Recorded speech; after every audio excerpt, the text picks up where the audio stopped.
नागिन माँ की बेटी भाग 4। सीमा, तुम इस दरवाजे के अंदर मत जाओ। बहुत बड़े पहाड़ों के पास इच्छाधर नागिन अपनी बेटी के साथ रहती थी।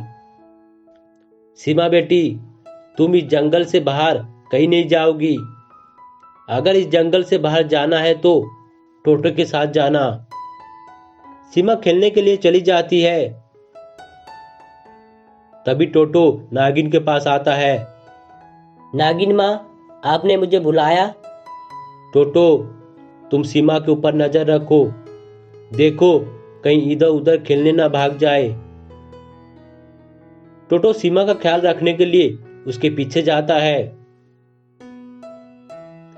इधर सीमा जंगल में खेल रही थी। तभी उसे चमकीला दरवाजा दिखा। सीमा दरवाजे के पास जाती है।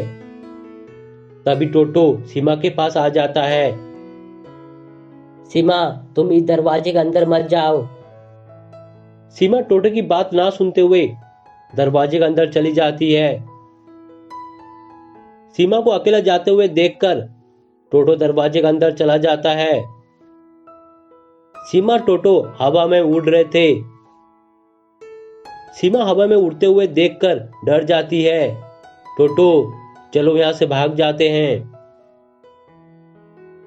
टोटो और सीमा बाहर जाने के लिए रास्ता ढूंढ रहे थे। तभी शैतान आ जाता है। स्वागत है तुम दोनों का इस माया नगरी में। ये नगरी मेरी है और तुम दोनों मेरे गुलाम हो। शैतान टोटो और सीमा को कैद कर लेता है और अपनी शक्ति से दोनों को शैतान बना देता है। इधर इच्छाधर नागिन सीमा का इंतजार कर रही थी। बहुत देर इंतजार करने के बाद इच्छाधर नागिन परेशान हो जाती है।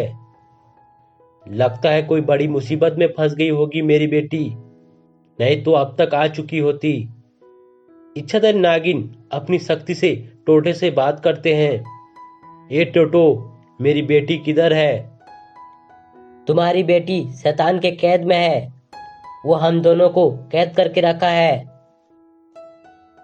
तुम दोनों कहां पर हो? जल्दी बताओ, मैं जा रही हूं। टोटो इच्छाधर नागिन को जादुई दरवाजे के बारे में बताता है। टोटो, तुम सीमा का ख्याल रखना, मैं आ रही हूं तुम्हारे पास। इच्छाधर नागिन अपनी शक्ति से दो सांप को प्रकट करती है।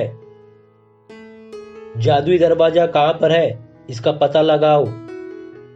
दो सांप जादुई दरवाजे को ढूंढने के लिए जाते हैं। बहुत देर इधर उधर ढूंढने के बाद उन्हें जादुई दरवाजा मिल जाती है। इच्छाधर नागिन जादुई दरवाजे के पास जाती है, फिर उसके अंदर घुस जाती है। इच्छाधर नागिन माया नगरी को देखकर हैरान हो जाती है।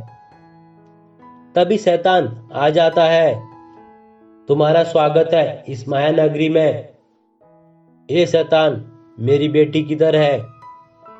नागिन की बातें सुनकर शैतान हंसने लगा। तुम्हारी बेटी मेरी गुलाम है, अब तुझे भी गुलाम बनाऊंगा।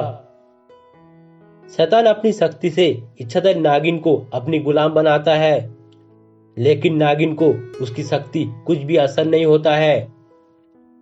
शैतान ये देखकर डर जाता है। ए मेरे माता, मुझे माफ कर दो।